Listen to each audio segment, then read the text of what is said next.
జేబీములు ఈరోజు ఈ మీడియా సమావేశంలో కొన్ని ఏపీ తెలంగాణ రాష్ట్రం గురించి భారతదేశ రాజకీయ గురించి మీ ముందుకు తీసుకొస్తున్న జాతీయ బహుజన రాజ్యాధికార పార్టీ జేబీపీ పార్టీ వ్యవస్థాపకులు మీ జట్టిపాల వెంకటేష్ జాంబవరాజు ఈ మీడియా సమావేశంలో బహుజన కులాల గురించి కొన్ని విషయాలు మీ ముందుకు తీసుకొస్తున్నాను. భారతదేశ రాజకీయాలు చూస్తే బాబాసాహెబ్ అంబేద్కర్ గారు భారత రాజ్యాంగంలో అన్ని కులాల వారికి అన్ని మతాల వారికి రాజ్యాధికారమే లక్ష్యంగా ఓటు హక్కును, జీవించే హక్కును, మాట్లాడే హక్కును మరి ఈరోజు మాట్లాడుతున్నామంటే, ఈ మీడియా సమావేశంలో మాట్లాడుతున్నామంటే ఆ రోజు బాబాసాహెబ్ అంబేద్కర్ గారి త్యాగంతో భారత రాజ్యాంగంలో హక్కులు కల్పించబట్టే ఈరోజు ఈ మీడియా సమావేశంలో మీ ముందు మాట్లాడుతున్నాడు మీ జట్టిపాల వెంకటేష్ జాంబవరాజు.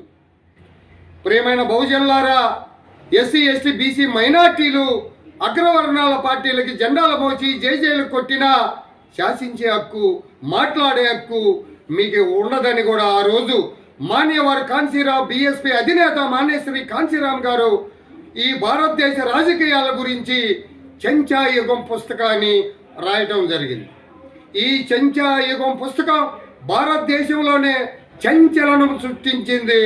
ఈరోజు భారతదేశంలో ఎస్సీలు, ఎస్టీలు, బీసీలు, మైనార్టీలు అగ్రవర్ణాల పార్టీలకి ఓట్లు వేసి వారినే విమర్శిస్తున్నారు. కాబట్టి నేను ఈరోజు మాట్లాడుతున్నాను. ముందు మనం మారాలి. ఓట్లు వేసి ఏ కులానికి దామాష ప్రకారం రాజ్యాధికారం రావాలని కలల కన్నా మానేవారి కాంశీరామ గారి సిద్ధాంతాన్ని ఈరోజు బీఎస్పీకి ఓట్లు వేయటం లేదు. ఎందుకంటే ముందు మనం విమర్శించుకొని పక్కవారి గురించి మాట్లాడటం నేర్చుకోవాలని ఈ చెంచాయుగం పుస్తకాన్ని ప్రతి ఒక్కరూ ఎస్సీలు, ఎస్టీలు, బీసీలు, మైనార్టీలే కాదు ఓటు ఉన్న ప్రతి ఒక్కరూ ఈ చెంచాయుగం పుస్తకాన్ని చదవాలని కూడా ఈ మీడియా సమావేశంలో మాట్లాడుతున్నాను. ఈరోజు మనవాద రాజకీయ పార్టీలని మనం విమర్శించడం కాదు, ముందు మనం మారాలి. మనం మారి అగ్రవర్ణాల గురించి విమర్శించడం మానుకోమని కూడా మీ జట్టిపాల వెంకటేష్ జాంబవరాజు మాట్లాడుతున్నాడు. ప్రియమైన బహుజనులారా, ఎస్సీ ఎస్టీ బీసీ మైనార్టీలారా, రాజ్యాధికారం లేదే మనం ఏది సాధించలేం.